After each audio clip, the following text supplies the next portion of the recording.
కేంద్ర ప్రభుత్వం పార్లమెంట్లో బడ్జెట్ ప్రవేశపెట్టింది.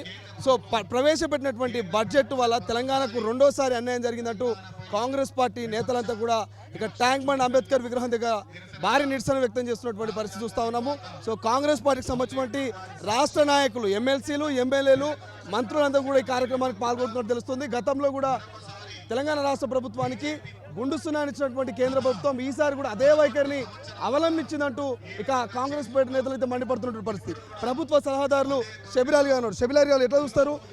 ఎస్, ఈ కేంద్ర ప్రభుత్వం రెండోసారి బడ్జెట్ ప్రవేశపెట్టింది. ఈసారి కూడా బడ్జెట్ చూస్తే చాలా తక్కువ, అసలు బడ్జెట్ తెలంగాణకి ఏమీ అయినటువంటి పరిస్థితి ఎట్లా చూస్తారు? ఇది మోసం. తెలంగాణ ప్రజలతో మరియు సౌత్ ఇండియా ప్రజలతో మొదటి నుంచి కూడా బీజేపీకి ఒక దుష్మని అన్నట్టు ఉన్నది వాళ్ళకు. అంటే ఈ రాష్ట్రాలు అభివృద్ధి చెందుతున్నారు, అభివృద్ధి చెందద్దు. నార్త్ ఇండియా తిరిగా మన డబ్బులు తీసుకుపోయి నార్త్లో అభివృద్ధి చేయాలి. ఎందుకంటే ఓట్లు అక్కడ ఉన్నాయి వాళ్ళకు. ఈ ఓట్ల రాజకీయం చేసి దీన్ని నిరంతరంగా 2 సంవత్సరం కూడా, ఈ సంవత్సరం 25-26 బడ్జెట్లో కూడా మనకు గుండు చూపించినారు, న్యాయ పైసా ఇవ్వలేదు. ట్యాక్స్ చూస్తే సౌత్ ఇండియాలో తెలంగాణ నంబర్ 1 స్టేట్ ఉంది. మనతోని రూపాయి వాళ్ళకు ట్యాక్స్ రూపంలో మనతోని వసూలు చేస్తే దాంతో మనకు 40% రిటర్న్ ఇస్తున్నారు, 40%. అదే మన యూపీకి 1 రూపీ ట్యాక్స్ యూపీతోనే వస్తే ఇంకా 3 రూపాయలు అదనపు కలిపి 4 రూపాయలు కడుతున్నారు. బీహార్లో 1 రూపాయి ట్యాక్స్ వస్తే 11 రూపాయలు అడిషనల్గా ఇస్తున్నారు, అంటే 12 రూపీస్ ఇస్తున్నారు.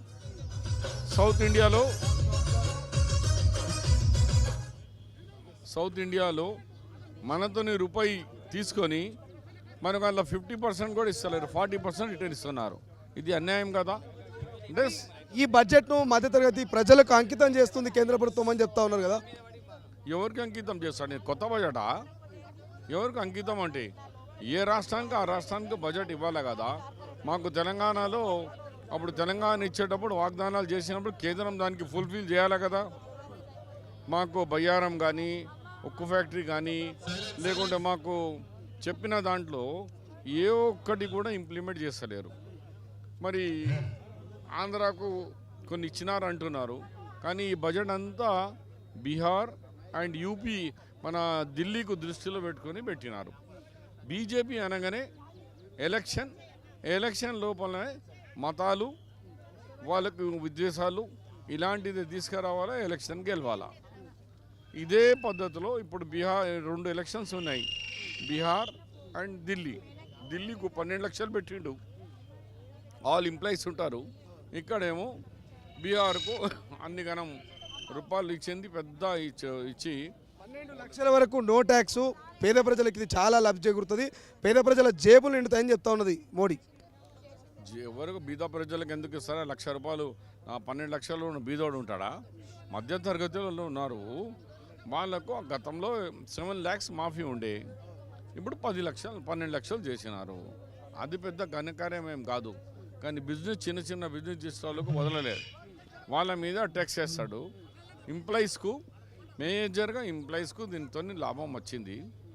మంచి పనికి మంచి చెప్తాము, కానీ మేము మాట్లాడేది ఇప్పుడు తెలంగాణ ప్రజలకు అన్యాయం జరిగింది. దాని గురించి ఇవాళ బాబాసాహెబ్ అంబేద్కర్ విగ్రహం దగ్గర ప్రదేశ్ కాంగ్రెస్ పార్టీ ప్రవేశపెట్టిన ఈ యొక్క ధర్నాలో పాల్గొంటున్నాం.